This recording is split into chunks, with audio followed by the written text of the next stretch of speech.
I want you to sit with me for just a moment, not scroll past, not skip ahead, not glance at your phone while this plays in the background. Just sit. Because what I'm about to say is something I spent years being too afraid to say out loud. Something I whispered to myself at 2 a.m. when the house was still, and the only sound was my own breathing and the ticking of a clock in the hallway. Something it took me until I was 50 years old to finally really face, without flinching. I am going to be alone, not lonely, not forgotten, not invisible, alone. And I used to think that was a tragedy. I absorbed that idea from every movie I watched, every family dinner conversation, every well-meaning friend who tilted her head and asked with those soft, pitying eyes, "But who's going to take care of you?" And for years, too many years, I had no good answer to that question. Until the morning I stopped pretending. I was sitting in this very kitchen, holding this very mug, watching the light move across the floor the way it does in early autumn. Golden and quiet and a little bit melancholy. And I realized something that changed everything about how I saw my future. The question was never, who is going to take care of me? The real question was, am I going to take care of myself? And I wasn't. Not really. I was drifting. I was hoping. I was telling myself I had time, that things would work out, that somebody or something would appear on the horizon and make the future feel less uncertain. I was doing what so many of us do, living for right now and quietly avoiding the fact that right now becomes tomorrow faster than we ever expect. I'm 50 years old, and I am telling you, with everything I have, that the best gift you can give your 60-year-old self is the work you do today. So that's what this video is. It's a gift from me, a woman standing at 50 with her eyes wide open, to you, wherever you are on this road. There are 10 things on this list, 10 real human, deeply practical things that will make the difference between a life after 60 that feels like shrinking and one that feels like finally breathing. Let's begin. I want to tell you about my neighbor. Her name is Margaret. She's 64 years old. Lives 3 houses down in a yellow house with white shutters, and she is one of the sharpest, most capable women I have ever known. She reads 2 books a week. She grows her own tomatoes. She can fix a leaking faucet faster than most plumbers. But last February, Margaret slipped on a wet bathroom floor. She caught herself on the towel bar. The towel bar, not a grab bar. Just the decorative towel bar that was never meant to hold a person's weight. And stood there for a full minute, heart hammering, shaking, suddenly aware of something she had never truly let herself think about before. She was alone. If she had fallen, nobody would have heard. She called me that afternoon, and her voice had a quality I hadn't heard from her before. Not fear exactly. Something quieter than fear. A kind of awakening. I realized, she said, that I've been living in this house for 20 years, and I've never actually asked whether this house was safe for the person I'm becoming. That sentence has stayed with me every day since. Because here's the truth, most of us build our homes for the version of ourselves that runs upstairs without thinking. The version that steps in and out of a bathtub without holding on to anything. The version that reaches for the highest shelf without a second thought. We build our homes for our busy, rushing, capable younger selves. And then we wake up one day in a body that has changed, in a home that hasn't, and we call that aging. But it isn't aging that's the problem. It's the mismatch. And the mismatch is fixable. Let me be specific. Because vague advice doesn't help anyone, like HTNG. This sounds so small. But falls are the #1 cause of serious injury for people over 60, and most falls happen at night in poorly lit spaces.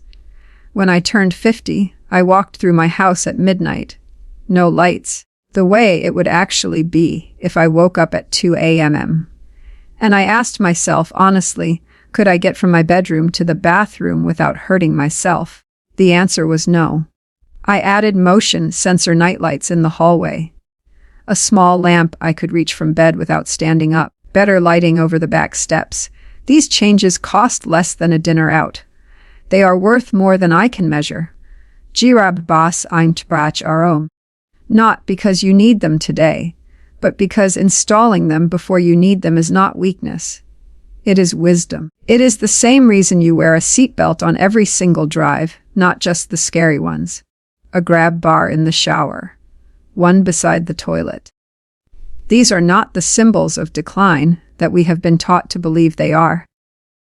They are symbols of a woman who has thought ahead, who values her own body enough to protect it.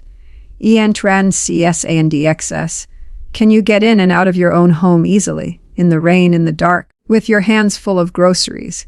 Is there a steady railing on every step outside?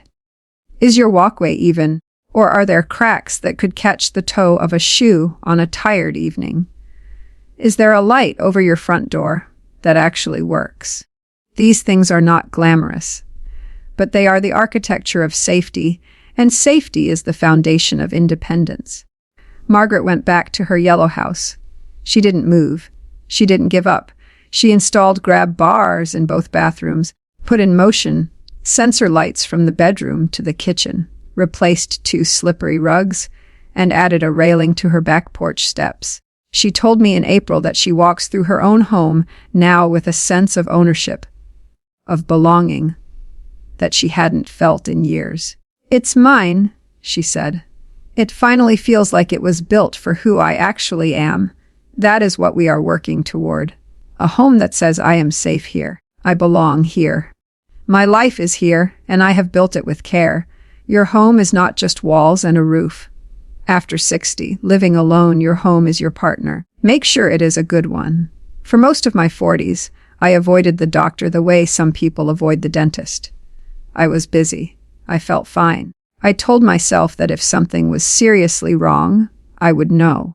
I was 50 years old before a routine appointment, one I had almost canceled 3 times, revealed something that had been quietly happening in my body for over a year.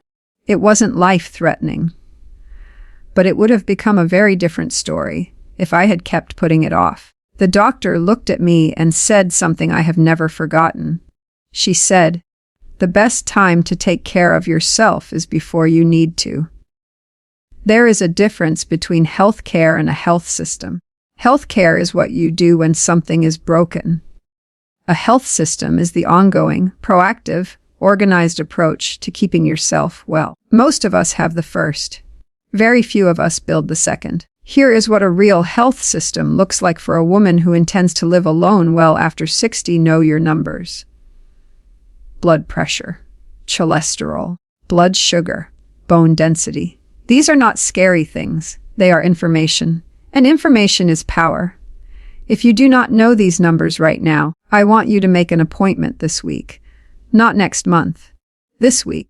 Because those numbers tell a story your body is already writing, and you deserve to hear it while there is still time to shape how it ends. Find a primary care doctor you actually trust, not just a name on an insurance card. Someone who knows your history, your concerns, your family background. Someone you can call. Someone you are not afraid to be fully honest with. That relationship is one of the most important ones in your life. Treat it accordingly. Keep a medical folder. One folder, not complicated. Your key health records, your current medications and doses, your allergies, your emergency contacts, the names and numbers of every doctor you see. Keep it somewhere you could find in the dark. If something happens to you and you are alone, the people who come to help need this information. That folder is one of the most loving things you can do for your future self. Move your body every single day. Not the gym, not punishment. Movement. Walking, stretching, dancing in your kitchen on a Tuesday morning, if that is what brings you joy. The research on this is not subtle. Regular physical movement after 50 is one of the most powerful predictors of independence and quality of life after 60. It protects your joints. It protects your mind. It protects your mood in ways no pill can replicate. I walk every morning. 20 minutes, sometimes 30. It is not about weight. It is about keeping the body I live in capable of carrying me forward for as long as possible. And tend to your emotional health with the same seriousness you give your physical health. Living alone can be beautiful. It can also be hard. Loneliness is real. Grief is real. The quiet anxiety of wondering if you made the right choices is real. A therapist, a counselor, a trusted group of women who gather and speak honestly. These are not signs of weakness. They are signs of a woman who understands that the mind is part of the body, and the body deserves care. Your body is the home you will never leave. Build it with tenderness. Maintain it with intention. And never, ever believe that taking care of yourself is selfish. It is the most important work you will ever do. 2 things down, 8 to go. And everything that comes next surprised me, in the best possible way. Stay with me. Let me tell you something that took me too long to understand. Money is not a dirty word. Talking about money is not greedy. Looking directly at your financial life, without turning away, without telling yourself you'll do it later, without handing the whole subject off to someone else and hoping for the best, is not something to be ashamed of. It is an act of love for yourself, for your future, for the 60-year-old woman you are becoming who deserves to wake up in the morning without a knot in her chest about whether she is going to be okay. I know women who have spent decades being brilliant, raising children, running households, building careers, taking care of everyone and everything, who have never sat down and truly looked at their own financial picture. Not because they weren't capable, because they were afraid of what they might find. I was one of those women. And I am asking you, from the bottom of my heart, not to wait the way I waited. Let's do this together right now. Not in the abstract. First, know exactly what you have. Not approximately, not roughly. Exactly. Write down your savings, your retirement accounts, if you have them, your monthly income from work, from any pension, from Social Security estimates, which you can look up for free right now at SA.gov. Write down your monthly expenses, rent or mortgage, utilities, food, insurance, car payment, subscriptions, everything. Make the invisible visible. Put it on paper. That single act of seeing your real numbers clearly is more powerful than any financial advice I can give you. I did this for the first time at 49. I sat down with a notebook and a calculator and I wrote down everything. And yes, some of it scared me. But here is what I discovered. The fear of knowing is always worse than the knowing. Once I could see my situation clearly, I could actually do something about it. As long as I was looking away, I was powerless. Second, reduce what you owe. Debt is the opposite of freedom. Credit card debt especially, with its high interest rates eating quietly at your resources every single month, is one of the most corrosive things a woman can carry into her 60s. If you have debt right now, your goal starting today, even in the smallest possible way, is to reduce it. Skip one thing. Pay a little extra. Make a plan, even an imperfect one. Every dollar you free from debt is a dollar of freedom you give to your future self. Third, build a cushion. Not a fortune, a cushion. Financial advisors often recommend keeping 3 to 6 months of living expenses in an accessible savings account. That cushion is the difference between a difficult month and a catastrophic one. It is what stands between you and panic when the furnace breaks, or the car needs a repair, or a medical bill arrives that you were not expecting. It is not about being wealthy. It is about being stable. And stability, after 60, living alone, is worth more than almost anything money can buy. Fourth, understand your Social Security. Too many women, especially women who spent years raising children and working part-time, reach 62 or 65 with no idea what their Social Security benefit will look like or when it makes sense to start claiming it. This information is yours. Go to SA.gov, create an account, look at your estimated benefit at 62, at 67, at 70. Talk to a financial advisor if you can, even just once, even just for an hour. The decisions you make around social security can affect your income for the rest of your life. They deserve your attention. Fifth, get your documents in order. A will, a healthcare proxy, a power of attorney. These are not morbid things. They are the most clear-eyed, loving things you can do for yourself and for the people who care about you. If something happened to you tomorrow, would anyone know what you wanted? Would your wishes be honored? Getting these documents in place is a gift to yourself, to your children, to everyone who loves you. And if you are alone, they become even more important. The women I know who have aged with the most grace are not the wealthiest ones. They are the most intentional ones. They looked at their lives clearly, made decisions with purpose, stopped spending on things that didn't matter, and protected with ferocity what did. They were not perfect, but they were paying attention. And paying attention is everything. Your financial foundation is not just about security. It is about freedom. The freedom to wake up after 60 and know that your life, your quiet, independent, beautiful, chosen life, belongs entirely to you. Here is something I did not expect to find on this list when I first started making it. I thought it would be all practical things. Safety rails and savings accounts and medical folders. And those matter. They matter enormously. And we've talked about them. But when I sat down and honestly asked myself what separates the women I know who are thriving after 60 from the ones who are struggling, the answer was not what I expected. It was connection. Not a husband, not a partner. Connection. The ongoing, intentional, tended to web of relationships that keeps a person anchored to the world.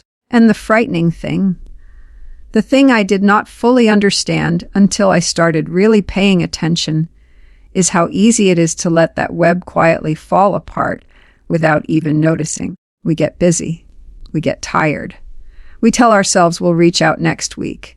We stop making plans because life keeps getting in the way. And then one day we look around and realize that the friendships we thought were permanent have faded, that the community we assumed would always be there has quietly dispersed, that we have been, without meaning to, slowly withdrawing from the world. And the loneliness that follows is not the dramatic, movie version loneliness of sobbing alone in a dark room. It is quieter than that, more insidious. It is the loneliness of not having anyone to call when something small and wonderful happens, of eating every dinner without anyone to share it with, of going days without a conversation that means something. Research tells us, clearly, repeatedly, without any ambiguity, that chronic loneliness has the same effect on physical health as smoking 15 cigarettes a day. It raises blood pressure. It impairs the immune system. It accelerates cognitive decline. It takes years off a life. Loneliness is not a feelings problem. It is a health problem. And it is one of the most underestimated risks facing women who live alone after 60. So what do? We protect our social lives the way we protect everything else that matters, with intention, with scheduling, with the willingness to show up even when we're tired. Reach out this week, not next week.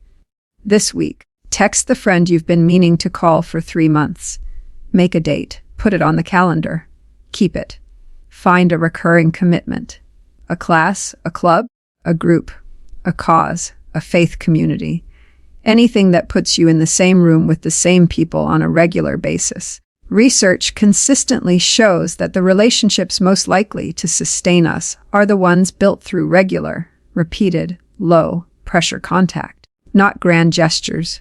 Just showing up again and again in the same place. Invest in the friendships you already have. Water the ones that are growing. Tend to the ones that need attention. And be willing, gently, kindly, to release the ones that have run their course. Not every friendship is meant to be forever, but some are. And those are worth protecting with everything you have. Consider what kind of community you want to be part of. This might mean finding a neighborhood where you know your neighbors. It might mean joining a church, a synagogue, a meditation center, a garden club. It might mean volunteering once a week somewhere that feels meaningful. Community is not something that happens to you. It is something you build, brick, by showing up and being present. Build what researchers call your convoy, the small group of people, 2 to 5 at most, who know you deeply, who you could call at midnight, who would notice if you disappeared. You don't need an enormous circle. You need a real one. I think about the women in my life who are 80, 85, 90, and still alive in the most full sense of the word. Still curious, still engaged, still laughing. And without exception, every single one of them has a circle of people who know her name, who check in, who show up. That is the real longevity secret. Not a supplement, not a diet. People. Protect your people. Protect your social life. It is not a luxury, it is a lifeline. 4 down, 6 more to go. And we're just getting to the heart of it. There is a word I want to reclaim for us today. That word is routine. I know. It doesn't sound exciting. It doesn't sound like the kind of word that belongs in an emotional video about living your best life after 60. It sounds like spreadsheets, like pill organizers, like something that happens to other people. But I want to tell you what routine actually is. What it becomes when you build it with intention and live inside it every day. Routine is the architecture of freedom. It is the structure that holds you on the days when life is hard, when grief shows up at the door, when the body hurts, when the world feels too loud and too much and you have lost your footing. Routine does not solve those days, but it gives you something to hold on to while you find your way through them. And when you live alone, this matters more than you can imagine. I want to be honest with you about something. The hardest part of living alone, for me, and for most of the women I've spoken with, is not the practicalities.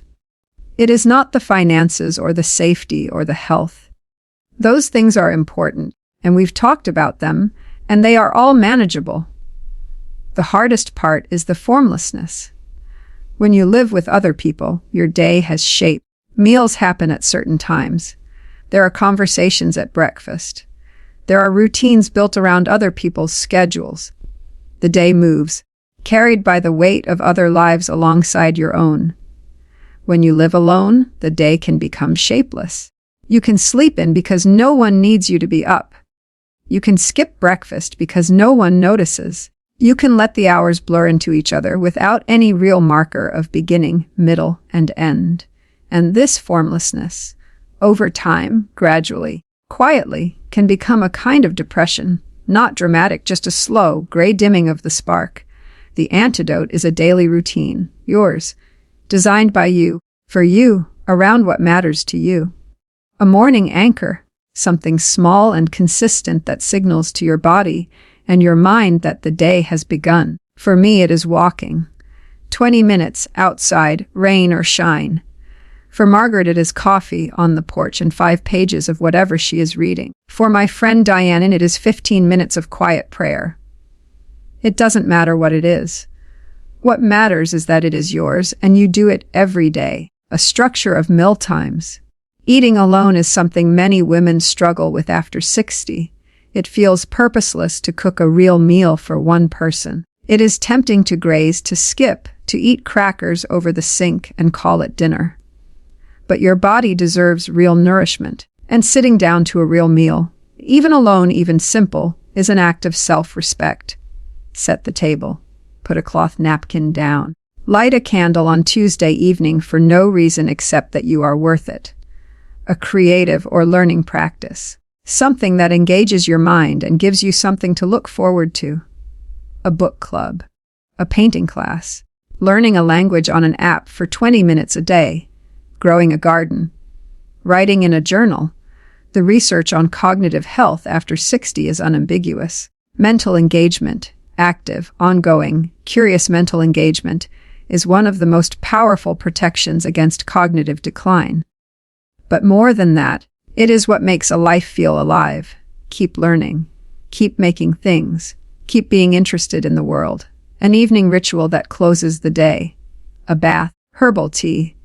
reading something that nourishes rather than disturbs, turning off screens an hour before sleep, writing down 3 things that were good about the day, even when the day was hard. The way you end the day matters. It shapes your sleep, your mood, your sense of whether your life has meaning. End it with intention, a weekly rhythm, certain days for grocery shopping, certain days for calling a friend, certain mornings for something that brings you joy. A weekly rhythm gives the weeks shape and makes time feel less like water slipping through your fingers and more like something you are actually living. Routine done right is not a cage. It is a garden. You plant the same seeds every day, and the growing takes care of itself. This is the part nobody wants to talk about, and I understand why. It feels like tempting fate. It feels like admitting vulnerability. It feels like looking at the hard things straight on, and that is uncomfortable. But I am going to say what I believe with every part of myself. Not preparing for an emergency does not protect you from emergencies. It just leaves you unprepared when they arrive. And they will arrive. Not because life is cruel, though sometimes it is, but because life is unpredictable. Storms come. Power goes out. Health events happen without warning. Falls happen. And when you live alone, the margin for error is smaller. There is no one else in the house to make the call. No one to get the flashlight. No one to notice that something is wrong. You have to be your own first responder. And that is actually an incredibly powerful thing to be, if you have prepared a medical alert system or wearable device. This is no longer the clunky, embarrassing thing you remember from old commercials. Modern medical alert devices are sleek, wearable, and equipped with GPS and fall detection. They mean that if you fall, in the shower, in the garden, anywhere, help can be summoned even if you cannot reach a phone. If you live alone after 60, this is not optional. This is basic. This is the thing that might save your life. A charged phone accessible at all times. Not on the kitchen counter when you are in the bathroom. Not across the room. Near you. At night on the nightstand. Not charging in another room on the nightstand. This one change, this one habit, is something I cannot stress enough. An emergency contact network. 2 or 3 people who know your routine well enough to notice when something is wrong. A neighbor, a friend, a family member, someone who knows that if you haven't texted or called by a certain time, they should check on you. You don't need a formal system. You just need people who are paying attention. Build that into your social circle deliberately. A home emergency kit, flashlights with working batteries, a 3-day supply of water and non-perishable food, any prescription medications kept filled and not allowed to run down to the last pill, a list of emergency numbers, a first aid kit. These things take one afternoon to assemble and then just sit there quietly, waiting. Most of the time, you won't need them, but when you do, you will be so grateful they are there. Know your neighbors. I know this sounds almost quaintly simple in an age of ring doorbells and locked doors and a general wariness of strangers, but your neighbors are your most immediate community in an emergency. Know their names. Wave when you pass. Introduce yourself if you haven't yet. You do not need to be close friends. You just need to be familiar enough that if something seemed wrong, they would notice. Emergency preparedness is not about fear. It is about respect. For your own life, for its value, for the fact that you deserve to have a plan. The most independent women I know are the most prepared ones, because preparation is what makes real independence possible. 6 things down. We're past the halfway point. And what comes next gets closer to the heart of everything. I grew up in a time when technology meant the television and the telephone. A time when if you wanted to communicate with someone, you wrote a letter or you drove to their house. I am not nostalgic for that time, because the technology that exists today, when used wisely, when approached not with fear but with curiosity, can make living alone after 60 safer, richer, more connected, and more free than any generation of women before us has ever been. but you have to be willing to learn it. And that willingness is itself a kind of strength. I want to speak directly to the women who feel intimidated by technology, who have told themselves, or been told, that they are too old to learn, that it's too complicated, that they'll just ask their grandchildren when they need something. I hear you. And I want to offer you a different story. Learning new technology is not about keeping up with the young. It is about keeping up with your own life. It is about having access to the tools that make your independence real. A smartphone, genuinely used, not just owned. Know how to make video calls so that your grandchildren's faces can be in your living room on a Sunday afternoon, even when they're 1,000 miles away. Know how to use messaging apps so that the conversation with your best friend doesn't have to wait for a good time to call. Know how to use GPS so that driving somewhere new doesn't require a paper map and 3 calls to get directions. A smartphone that you genuinely know how to use is not a luxury. It is a connection to the world. Telehealth. This has been one of the most meaningful changes in healthcare in the last decade, and it is extraordinarily valuable for women who live alone. The ability to speak to a doctor from your own home, to show them the rash, to describe the symptom, to ask the question you forgot in the office, is remarkable. Learn how to use your doctor's patient portal. Set up telehealth visits for issues that don't require an in-person exam. This is not a replacement for real medical care. It is an extension of it. Smart home devices. A smart doorbell that lets you see who is at your door without opening it. A smart lock that you can check and lock remotely. A thermostat you can adjust from your phone. These are not indulgences. They are safety features and convenience features that make living alone genuinely easier and safer. You don't need all of them. Choose the ones that solve a real problem in your specific life. Online grocery ordering and delivery. There will be days when you are sick, when the weather is bad, when your body is simply tired, when getting to a grocery store is difficult. Knowing how to order groceries online for delivery or pickup is not laziness. It is a lifeline. Practice it now while it is easy, so it is familiar when you truly need it. Digital banking and bill pay. This is important and often overlooked. Understand your finances digitally. Set up automatic payments for fixed bills. Know how to check your accounts online.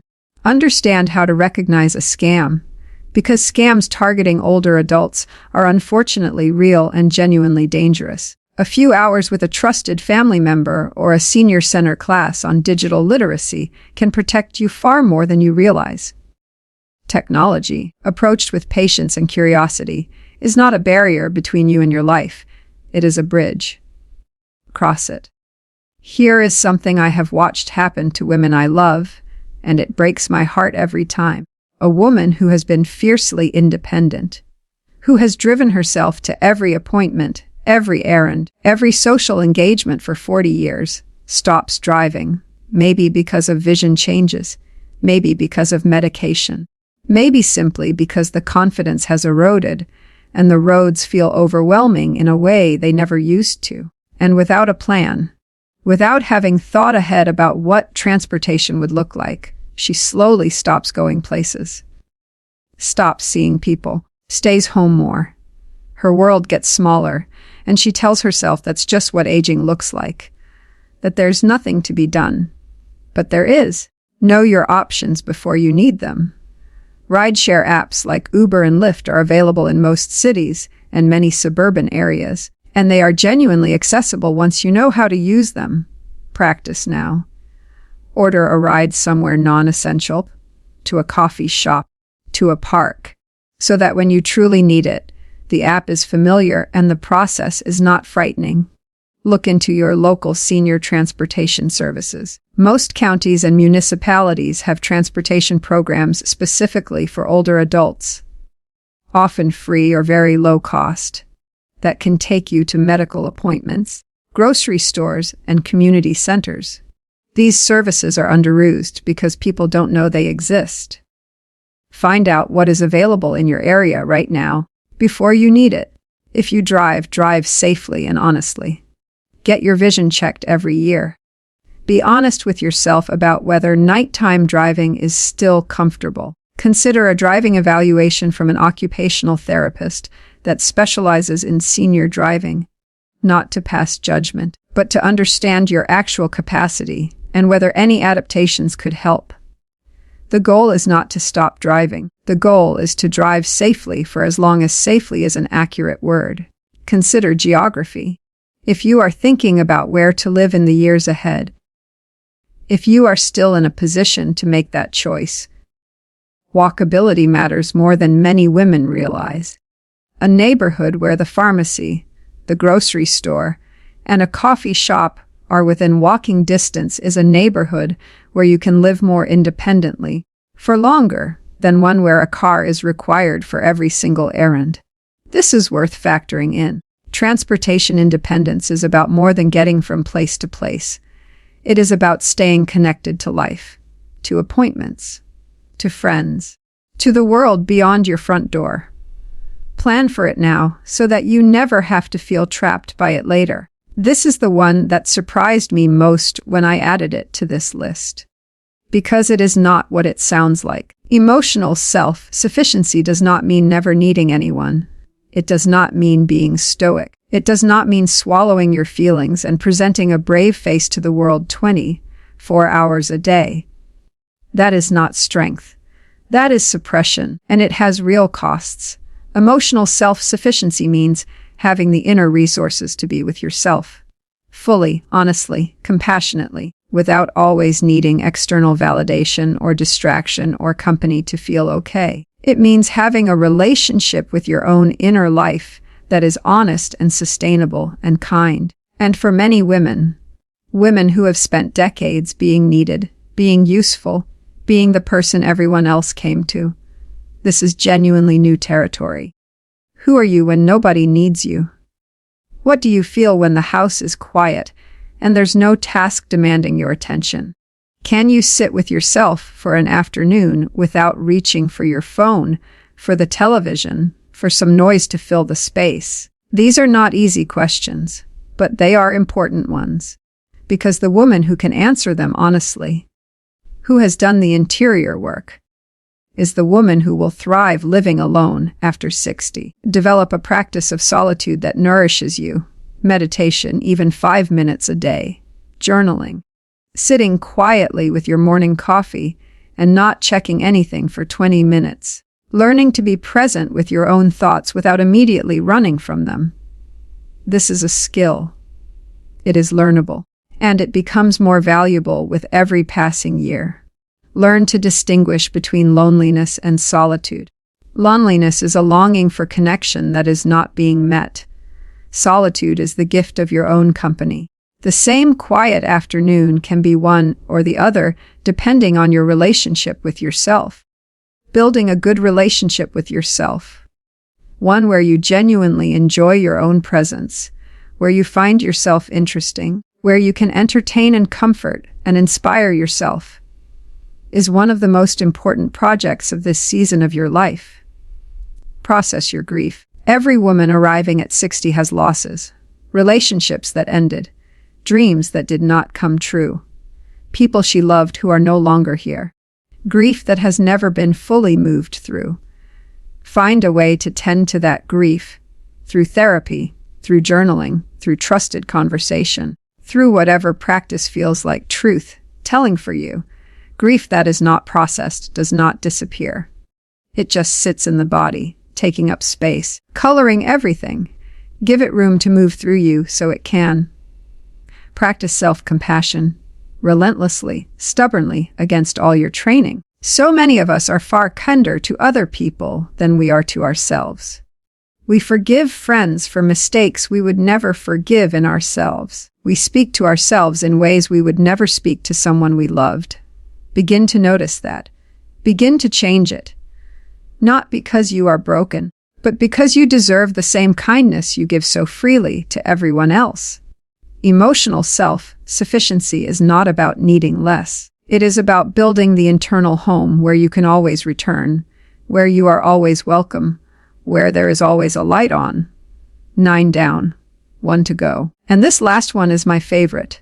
We have talked about so much today: safety, health, money, community, routine, emergency plans, technology, transportation, the interior life. These are the foundations, and they matter. They matter more than I can express.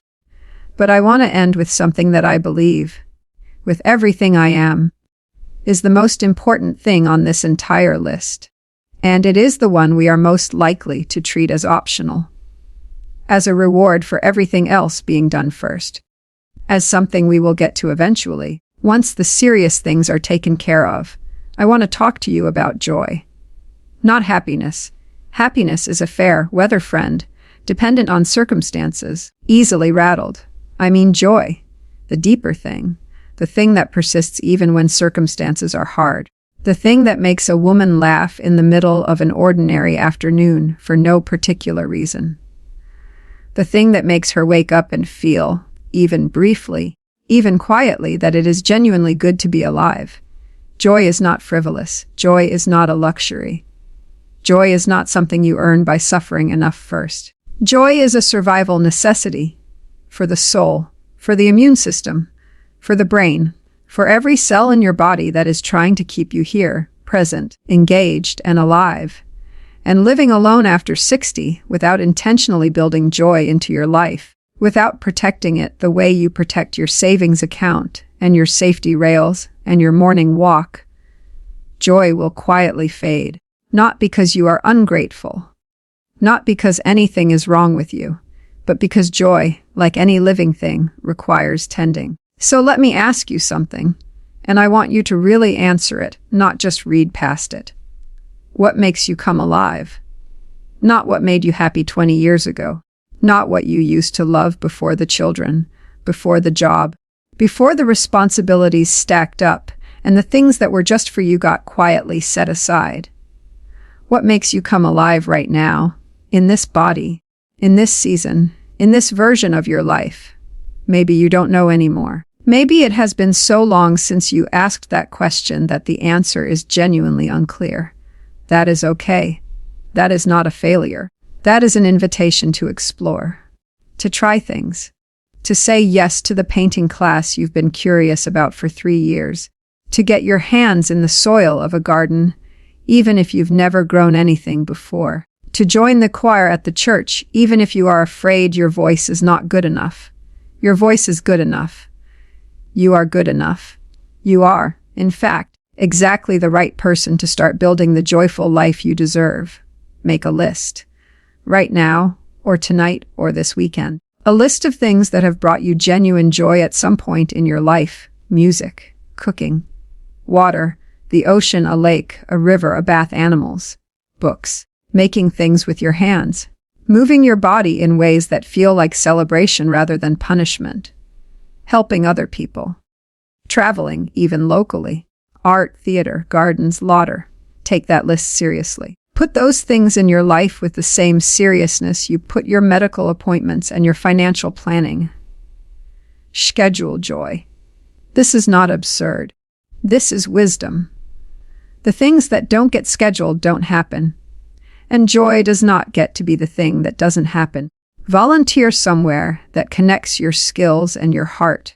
Research consistently shows that volunteering after 60 is one of the strongest predictors of longevity, health, and life satisfaction. Not just because of the social connection, though that matters, but because of the sense of purpose, of being needed, of mattering in the world. We are not built for pure leisure. We are built for meaning. Find yours.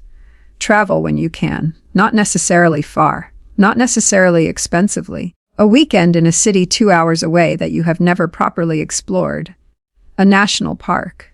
A small town with an art festival. Travel expands the mind and reminds you that the world is large and interesting and full of things you have not yet seen. You are not too old. You are just beginning. Laugh. Cultivate laughter the way you cultivate anything precious. Keep the friends who make you laugh until you cry. Watch the movies and shows that make you howl. Tell stories that are ridiculous and real. Laughter is not the absence of grief or difficulty. It is what lets us survive them. It is one of the most healing, most human, most underrated forces in the world. Create something. Anything. A meal, a garden, a scrapbook, a painting, a letter to someone you love. The act of creation, of bringing something into the world that was not there before, is one of the deepest expressions of being alive. You do not need to be talented. You need to be willing. And here is the part that I most want you to hear. The part I would say first, if I were sitting across from you right now, holding both your hands. Stop waiting for permission. Stop waiting for someone to tell you that you have earned the right to enjoy your own life. Stop waiting until the house is clean, the kids are settled, the parents are taken care of, the situation is more stable, the timing is better. The timing will never be perfect. It is not supposed to be perfect. You are here, right now, with this one precious life, in this particular body, in this specific moment that will never come again, and you are allowed. You are more than allowed, you are invited, you are called to be joyful in it. I am 50 years old. I am looking straight at 60, and I am not afraid. I am preparing. I am building. I am tending to my home and my health and my finances and my friendships and my inner life, not from fear, but from love. Love for the woman I am becoming. Love for the years ahead of me that I intend to live fully, not cautiously, not apologetically, not with one foot out the door and one eye on the clock. Fully, joyfully, on my own terms. If you are still with me, if you have watched this whole way through, I want you to know something. You are not alone in asking these questions. You are not alone in feeling uncertain or behind or unsure of what comes next. So many of us are standing exactly where you are, looking at this next chapter of life and trying to figure out how to walk into it with our whole selves intact. That's why I made this video. Not to scare you, not to overwhelm you, but to sit with you the way a friend would and say there is a way to do this well. There is a way to live alone after 60 that is not a consolation prize for a different life you didn't get. It can be the truest, richest, most spacious chapter you have ever known. It takes intention. It takes preparation. It takes the courage to look at the hard things without flinching, and to ask for help when you need it, and to build the life you actually want, rather than waiting for it to arrive on its own. But you are capable of all of that. I know you are, because you are still here, still asking, still looking, still becoming. And that, my friend, is everything. Share this with a woman who needs it today. And if this is for you, if something in this video spoke to your heart, subscribe, leave a comment, tell me what moved you, tell me which of these 10 things is the one you are starting with. Because we are all in this together, 50 and 60 and 70 and beyond, learning, building, becoming.